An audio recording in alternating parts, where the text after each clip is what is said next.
Una sa ating mga balita, muling iginiit ng Malacanang ang mapayapang resolusyon kaugnay ng issue sa West Philippine Sea.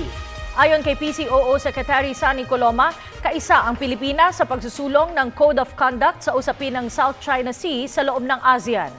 Ang buong ulat na aming kasamang si Rocky Ignacio mula sa Malacanang, live.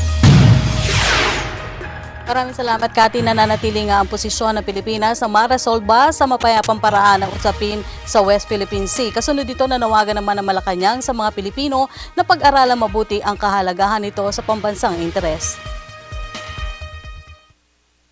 Ginagawa ng Pilipinas ang lahat para sa inaangking teritoryo sa West Philippine Sea. Ayon kay Presidential Communications Secretary Sunny Coloma, bukod sa paghahain ng memorial sa International Tribunal on the Law of the Sea or ITLOS, kaisa rin ng Pilipinas sa pagsusulong ng Code of Conduct sa usapin ng South China Sea sa loob ng ASEAN. If we view the total context of our position, we have not limited ourselves to the filing of such case in the ITLOS or in the arbitral tribunal. In all the major international fora, in all the major international associations where our country is a part, we have firmly and staunchly advocated our position. Suportado rin anya ng iba pang international community ang posisyon ng Pilipinas na resolbahin ang usapin sa territorial dispute sa mapayapang paraan. Nanawagan rin ang palasyo sa mga Pilipino na alamin ang kahalagahan nito sa interes ng bansa. There are other international bodies that are providing support, such as the European Union and the European Community.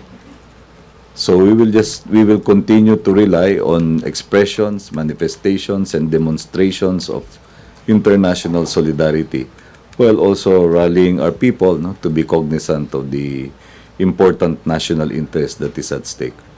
Iginit pa rin ang palasyo na nangingibabaw ang interes ng Pilipinas at hindi sa dikta ng sinumang bansa.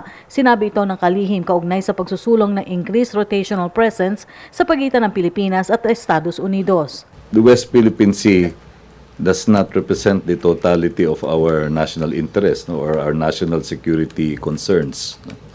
The agreement for enhanced defense cooperation between the Philippines and the U.S. must be viewed within the context that the Philippines has a strategic partnership with the United States.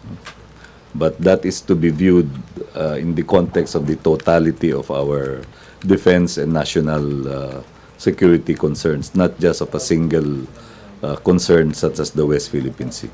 Nakatakdang bumisita sa Pilipinas si U.S. President Barack Obama ngayong buwan kung saan bahagi sa magiging agenda ng pulong kay Pangulong Aquino ang usapin ng defense and security. Well, defense and security will definitely be a topic in the talks between President Aquino and President Obama.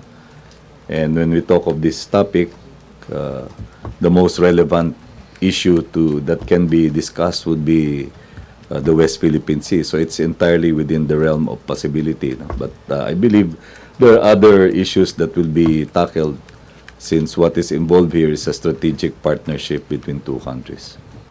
Samantala, tiniyak naman ng Malacanang na sapat na ang memorial na inihain sa ITLOS para ipagtanggol ng Ayungin Shoal. Sagot ito ng palasyo kaugnay na umano'y kailangang pagtatayo ang Pilipinas sa naturang lugar kung saan nagkaroon umano ng panghaharas sa mga sundalo mula sa Chinese Coast Guard.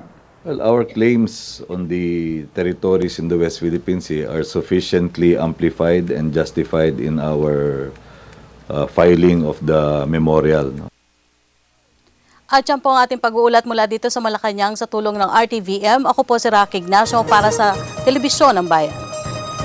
Maraming salamat kasamang Rocky Ignacio.